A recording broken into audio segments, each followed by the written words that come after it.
veut dire V. Et si certains vont dire que ça peut changer en autre chose, on n'entre pas dans ce sujet-là. Ce qui nous importe dans notre sujet, c'est que ça se prononce en V selon la langue hébreu. On dit que c'est V comme vogue. C'est clair, il n'y a plus de longue discussion à ce sujet. La parole est vraiment directe et droite. Si vous allez encore détourner cette parole, c'est que vous êtes des envoyés des diables. Et en fait, comment les humains le disent? Ils ont dit qu'on a eu des transformations avec les langues. Il s'agit des transformations des autres gens et non pas les Hébreux. Ce sont les gens qui ont fait ce qu'ils ont à faire. Mais dans l'hébreu standard, on voit le V comme vogue pour dire le terme vav. Lorsque vous voyez le terme vav, alors ça se lit V. Mais après, ils ont aussi changé la forme et parfois ça change en O ou en OU selon la transformation. Nous allons également lire cette autre situation. Où est-ce qu'on peut trouver cette autre situation? On ne parle plus de l'original. Il y a déjà eu de la transformation. Ah, où elle est passée? Voilà. La voilà. Le vav, ici, est devenu ou. Voilà, en haut. Ou vau. La voilà encore. Ou bien vi, vi. Vous voyez bien que le phonème V est toujours gardé. Hein? Et nous allons parler du mot, de la lettre O, ou. Sachez que le OU est une variante. Une variante, c'est une transformation que les humains ont fait après. Et on ne doit pas garder la variante. Il faut garder l'original. Il ne faut pas garder la variante, il faut garder l'original. Et l'original, c'est le V. Alors ne faites pas de mauvaises aventures pour aller vers le OU. C'est une variante. Vous voyez bien que le V est toujours gardé. Alors la bonne prononciation, c'est V. Et ça va rester comme ça jusqu'à la fin. Et donc, la variante n'est pas l'origine de la lettre. En tant que variante, donc, il y a eu des transformations avec la folie des humains qui ne veulent pas regarder la vérité. Et tant pis pour eux. Mais la lettre V reste V. Comme lorsque nous étions en Inde, eux, ils changent le W en B. Par exemple, work, burk, wet, bite. Vous voyez que plusieurs ont changé les littérations. Mais il faut toujours revenir à l'original, vers l'original. Vous connaissez bien que l'anglais indien est un peu bizarre et un peu étrange, car le W, il prononce B. Et puisqu'on était obligé de discuter en anglais, là-bas, en Inde, on était étonné avec la transformation de leur prononciation. Donc, il faut toujours revenir vers l'original. Et l'original, c'est V. Il n'y a pas de longue discussion à ce sujet. C'est le bon phonème, la bonne prononciation. Ils ont écrit W, mais la vraie lettre, c'est V. Alors, YHVH veut dire Yava.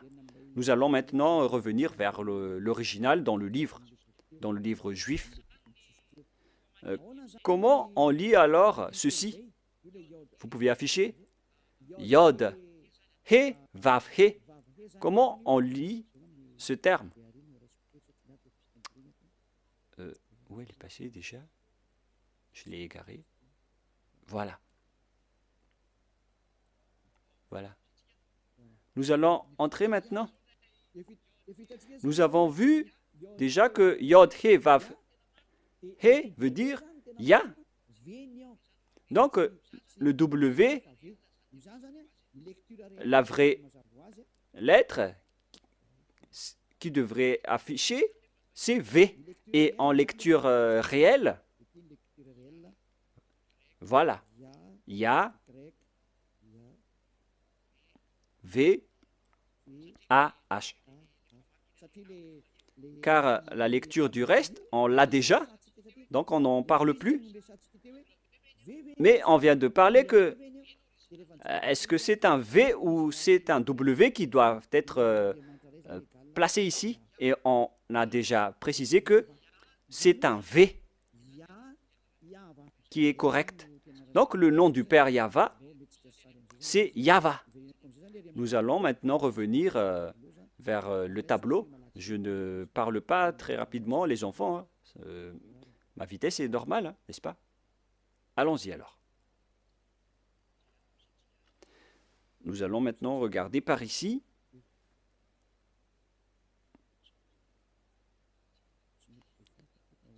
Mais pourquoi on ne peut pas l'effacer? Alors que moi, je dois utiliser un nouveau tableau. Ah, voilà, c'était un bug. Nous allons donc maintenant entrer dans l'explication de tout à l'heure. Tout d'abord, on a le Yod, He, qu'on lit Ya. Voilà la lecture. C'est Ya. Et deuxièmement, nous allons écrire Yod avec le tétragramme. Yod, He, Vav, He.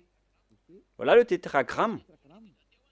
Et après avoir fait toutes ces études pour expliquer à la planète Terre, nous avons utilisé le Sefer Torah. Alors que Elia, sachez que Elia connaît déjà ce nom. Et nous allons maintenant voir le terme Yahva. Voilà. Voilà donc le nom du vrai Dieu des Juifs qui a envoyé Elia. Et lorsque on va regrouper ces noms, ça donne le nom du Père Yahva qu'on prononce Yahva. Voilà le nom du Dieu des Juifs, le Dieu d'Abraham, qui est apparu en lui, qui l'a envoyé. Il s'appelle Yahva. Vous pouvez les distinguer. Vous pouvez utiliser Ya pour les salutations. Et pour les prières, il faut utiliser Yahva.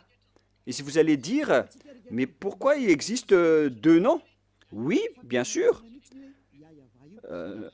On voit dans Ésaïe 26, 4, dans le livre hébreu, Ésaïe combien déjà? Ésaïe 26, 4. C'est entre l'un, 2, 24, 6 ou 26, 4.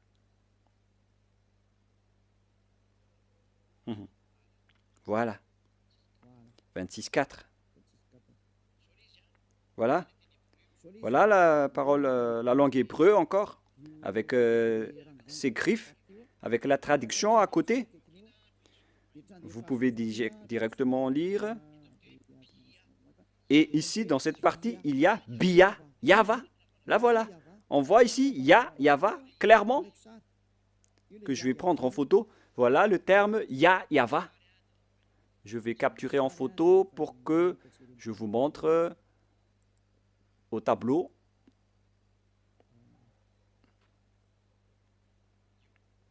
Voilà. Et je vais vous expliquer ce terme. Voilà le terme qui est vraiment clair et en gras. Voilà le Ya et voilà Yahva. Nous voyons donc ici les formes Yod, He, Vav, He. On voit ici les formes Yod, He, Vav, He. Yahva. C'est-à-dire qu'on peut bien invoquer le nom de Yahva et c'est le prophète Ésaïe lui-même qui l'a appelé Yahva dans la vérité. Alors, le nom du Père Yahva, qu'on a vu selon la langue hébreu, selon la langue juive, le nom du Dieu d'Abraham, tous ceux qui invoquent son nom sont ôtés des péchés, et tous ceux qui invoquent le nom de Yahva seront sauvés et pourront fuir la chaîne des diables. Alors, si vous voulez être libéré de la chaîne des diables, rapprochez-vous du Dieu d'Abraham, Yahva, que Élia vous enseigne aujourd'hui. Et tous ceux qui suivent le Père Yahva peuvent fuir pour arriver en Yahushua et auprès du Père Yahva. C'est vraiment le grand bonheur. On ne cherche plus mieux. Lorsqu'on trouve le Dieu d'Abraham, qui est le Dieu qu'on doit vénérer selon le Sefer Torah juif, voilà le programme. Donc, si vous avez écouté tout cela, je vous souhaite le meilleur pour que vous restez bien ferme, pour que vous allez vous rapprocher du vrai Dieu qui s'appelle Yahva. Ne suivez plus Yahou, qui suivent l'enseignement du diable, ou bien Jéhovah. Maintenant que vous avez vu la vérité, alors ne suivez plus les faux dieux. Et sachez que l'objectif de ce Dieu, c'est d'ôter les gens des péchés, car Dieu n'écoute pas les pécheurs. Et si vous voyez que tous ceux qui sont avec le Père Yahva sont ôtés des péchés, une parole qui est portée par Élia, et tous ceux qui sont avec Yahushua, portés par Élia, sont ôtés des péchés. Pourquoi encore hésiter? Vous voyez déjà que le résultat des personnes avec Élia, c'est l'ôtement du péché. Pourquoi encore hésiter? Mais votre problème, c'est que vous préférez écouter, vous avez préféré écouter les diffamateurs. Mais ça suffit maintenant. Ne les écoutez plus. Sauvez votre esprit. Les diables vont diffamer jusqu'à la fin pour que vous ne voyez jamais la vérité. Mais moi, je vous ai donné les preuves avec la langue hébreu. On ne doit pas rajouter ni retrancher à ce nom. Et son objectif, c'est d'ôter les gens des péchés. Et sachez que vous êtes le fautif si il y a des gens déjà qui sont déjà ôtés de leurs péchés. Et vous êtes fautif si vous allez encore rester dans le péché. Vous êtes fautif si vous allez dire que « Ah non, on n'accepte pas cela ». Pourquoi encore écouter les pécheurs? Vaut mieux écouter les personnes affranchies de leurs péchés. À vous de réfléchir, car nous sommes déjà ôtés de nos péchés. Nous sommes avec le vrai Dieu d'Abraham. Et tous ceux qui sont avec lui sont ôtés des péchés, ce qui est conforme à sa parole. Mais vous qui êtes avec Jésus, Allah ou Jéhovah, vous n'êtes pas ôtés de vos péchés. Pourquoi encore insister à les suivre? Et d'ailleurs, la Bible catholique romaine ou bien protestante, elles disent que le nom de Yahvé ou Jéhovah sont faux. Dans la Bible rectificative protestante, numéro 6, ils disent que Jéhovah est faux. Et ils ont enlevé le nom de Jéhovah là-bas car les Juifs ne l'ont pas prononcé. Pareil pour les catholiques romaines.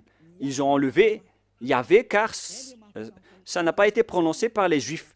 Mais le nom qui a été prononcé par les Juifs, c'est Yahva. Je vous le donne. À vous de choisir. Si vous voulez être jeté en enfer, alors suivez toujours les faux dieux. Mais si vous espérez encore aller au ciel des cieux, alors suivez-moi. Suivez Élia si vous voulez être sauvé. Voilà donc la première parole. Maintenant, nous allons entrer avec le sujet de Yahou, avec la folie des gens qui ont fait des études. Mais je vais vous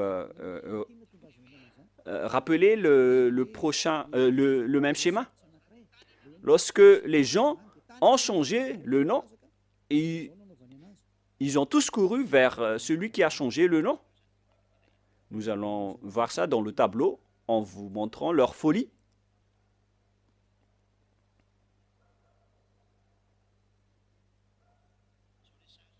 Voilà le schéma. Yod, He, Vav et He. Et qu'est-ce qu'ils ont fait? Ils ont changé ce V en OU. Voilà ce qu'ils ont fait. C'est vraiment un sujet de fou que les humains ont fait. Ici, ils ont gardé le Yod et ils ont continué en Ya. Mais arrivé ici, je vais bien écrire en blanc pour vos yeux. Ils ont changé celui-là en ou, ils ont utilisé de la transformation et après ils ont créé le nom de Yahoo. En plus, c'est vraiment un nom de diable. À quel moment le Dieu d'Abraham a été appelé Yahoo? Ça n'a jamais existé. Dans le Sefer Torah, il est écrit Yahva. Alors, c'est pourquoi on a précisé le W tout à l'heure. Quelle est la bonne prononciation? C'est Yahva ou Yahwa ou Yahoo? Nous connaissons déjà que le nom du vrai Dieu qui ôte les péchés, c'est Yahva. Mais puisque vous, les humains, vous cherchez toujours les preuves, c'est pourquoi on a dû chercher dans Wikipédia et nous avons bien tous regardé et vu là-dedans que la bonne prononciation de la lettre Vav, V, la lettre Vav, c'est V pour les Juifs.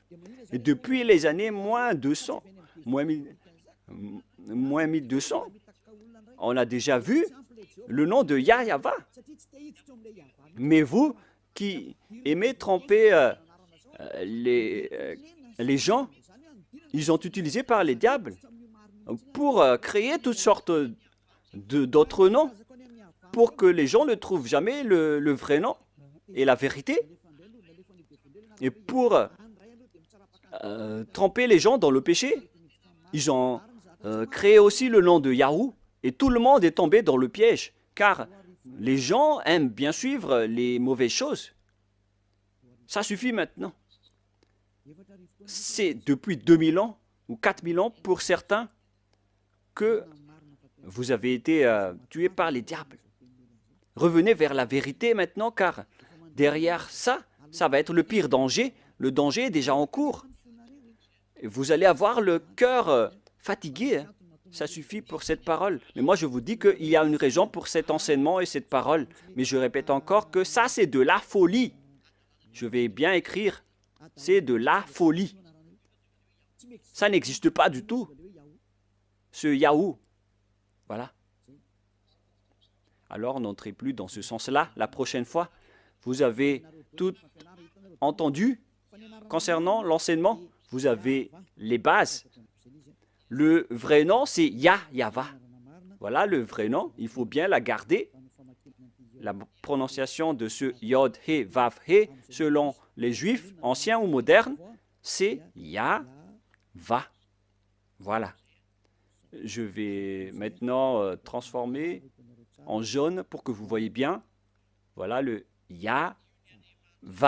Voilà votre Dieu, le Dieu d'Abraham, le vrai Dieu.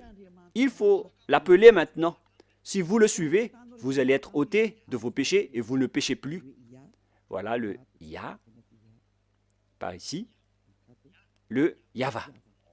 Yahva. Gloire à celui qui est assis sur sa grande trône, la grande lumière, le maître du pouvoir et de l'autorité. Gloire éternelle à lui, à notre Dieu Père, Yahva.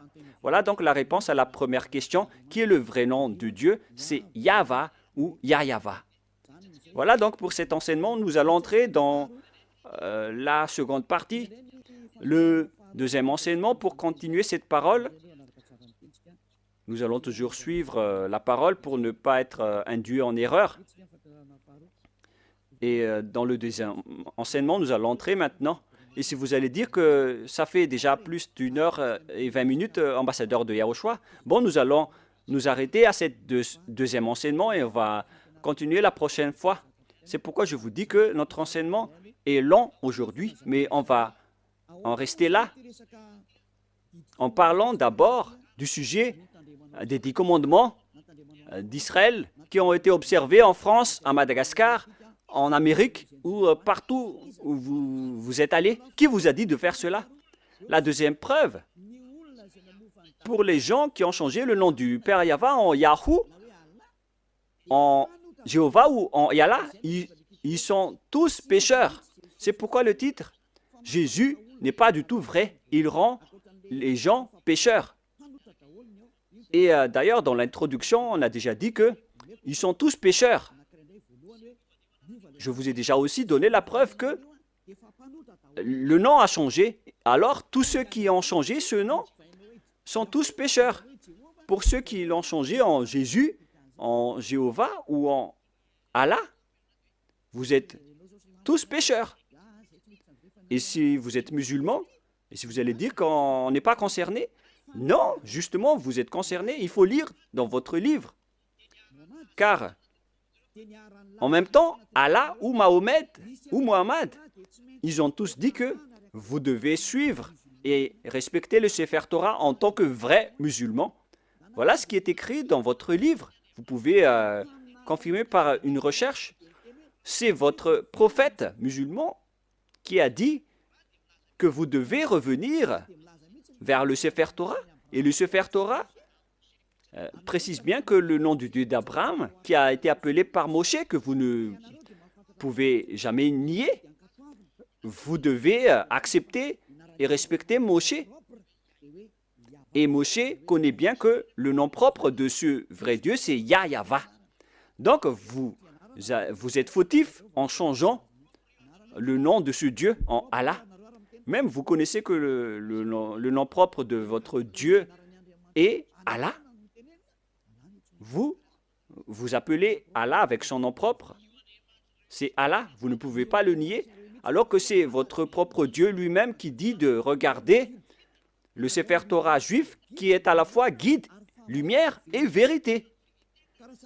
Et si le Sefer Torah est à la fois guide, lumière et vérité et objet de jugement, alors pourquoi vous ne revenez pas encore vers le Sefer Torah juif? Le Sefer Torah dit que le nom du vrai Dieu, c'est Yahweh, qu'on doit invoquer, qu'on doit appeler dans la vérité. Alors si vous ne faites pas ceci, vous êtes tous pécheurs. Et tous les pécheurs n'ont jamais vu le Dieu d'Abraham et ne l'ont jamais connu. Alors qui est-ce que vous appelez? Car vous ne connaissez pas le vrai Dieu, vous ne l'avez jamais vu. Que chacun réfléchisse. Une parenthèse pour conscientiser les gens. Revenez maintenant. Vous êtes en train de mourir. Voilà donc la deuxième explication. Vous êtes déjà pécheur, mais pour encore préciser que vous êtes pécheur, qui vous a dit d'observer les 10 commandements? Qui vous a dit d'observer les 10 commandements? De quel pouvoir vous osez observer les 10 commandements? Que vous soyez malgache, français, anglais ou arabe. Qui vous a dit d'observer les 10 commandements? Car la loi précise bien que les 10 commandements sont réservés uniquement aux enfants d'Israël. Je précise bien, c'est uniquement réservé aux enfants d'Israël. Alors si les Malagasy, ou bien les Français ou les Anglais se sont incrustés là-dedans, alors sachez que vous êtes directement pécheurs. Et les pécheurs iront en enfer. Ne soyez pas morts, vous qui m'écoutez en ce moment. Vous irez en enfer si vous mourrez dans le péché. Alors quittez rapidement les faux dieux qui vous font observer les 10 commandements. C'est vraiment du n'importe quoi. Ce n'est pas du tout correct. Attendez d'abord. Exode 19, 3 à 5. Exode 19, 3 à 5. Voilà ce qui est dit. Moshe monta vers Dieu, et Yahweh l'appela du haut de la montagne en disant, « Tu parleras ainsi à la maison de Jacob, et tu diras aux enfants d'Israël. » Ici, donc, on a déclaré, avec la déclaration de Moshe, que tu parleras ainsi à la maison de Jacob, et tu diras aux enfants d'Israël mes paroles. C'est vraiment précis, cette parole, les gens. Pourquoi c'est précis? Car les gens qui sont concernés par cette parole est déjà précisée, c'est-à-dire la maison de Jacob et les enfants d'Israël. La question qui se pose, déjà, vous n'êtes pas concernés. Vous ne pouvez pas entrer là-dedans. Vous, les Malagasy, ni les Français, ni les Anglais, c'est déjà un barrage pour vous, car c'est réservé aux Israéliens. Mais nous sommes étonnés de voir les Malagasy, les Anglais, les Français, les autres nations qui observent les 10 commandements en se cachant dans la parole du sabbat. Moi, je vous dis que les 10 commandements sont déjà détruits et ils ne sont pas faits pour vous, les autres nations. Ça, c'est déjà clair. on va vraiment traîner un peu là-dessus pour terminer. Et on continue la prochaine fois. Ce n'est pas réservé pour les Israéliens. On continue. Vous avez vu ce que j'ai fait à l'Égypte et comment je vous ai porté sur les ailes d'aigle et amené vers moi. Maintenant, si vous écoutez ma voix, c'est-à-dire Israël, et si vous gardez mon alliance, c'est pour les Israéliens, vous m'appartiendrez entre tous les peuples, car toute la terre est à moi. Là, c'est bien clair. C'est réservé aux Israéliens. Et après, on a commencé avec les 10 commandements. À partir du verset 20, c'était vraiment écrit bien clair ici, à partir du verset 20 et 21, et ainsi de suite. Et il y a certains qui distinguent les 10 commandements en disant que les 10 commandements, ce sont les lois de Dieu, mais à partir de la 11e loi, ce n'est plus important. Vous êtes vraiment des fous et des bêtes. Qui vous a dit de faire cela? Vous ne connaissez pas la parole qui a dit que lorsque Dieu a continué à parler, les Israéliens ont eu peur, ici en bas, de la montagne, car il y avait vraiment des éclairs et des foudres dans la montagne, et les enfants d'Israël ont tremblé. C'est pourquoi les peuples ont demandé à Dieu de ne plus parler, car ils étaient en train de mourir. Et ils ont demandé que Dieu parle seulement à Moshe, et après ils vont accepter toutes les paroles de Moshe. Voilà la vérité, les gens. Mais regardez la folie, ce que vous avez fait, les humains. Vous avez distingué, séparé les lois de Dieu en distinguant les 10 commandements ainsi que le sacerdoce. Je vais vous raconter et expliquer l'histoire d'abord pour que vous compreniez le schéma. Car lorsque j'ai enseigné que les 10 commandements sont détruits, les autres se sont levés pour dire pourquoi vous détruisez les lois de Dieu. Mais puisque vous êtes pécheurs, vous ne connaissez rien. Mais nous avons été envoyés par le Dieu d'Abraham et le messager Yahushua. Donc, nous vous disons la vérité. Et si les gens qui suivent Élia ne pêchent plus, alors sachez que Élia ne pêche plus. C'est vraiment logique. Suivez l'enseignement maintenant. Quelle est la suite de la parole?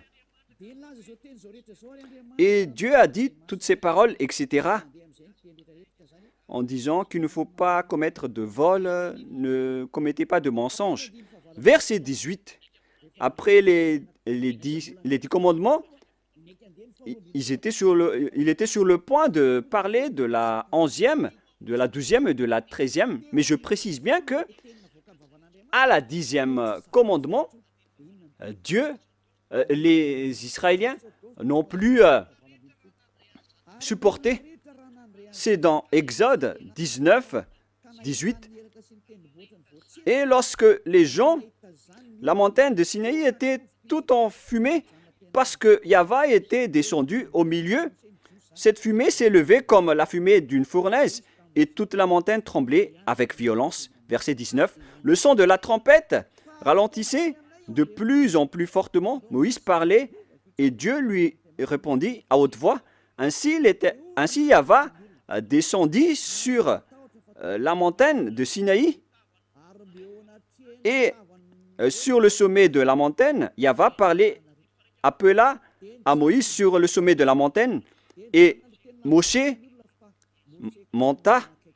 Yahva dit à Moshe, descends, fais au peuple à la défense expresse de se précipiter vers Yahva et regardez de peur que le grand nombre d'entre eux ne périssent. Et après ces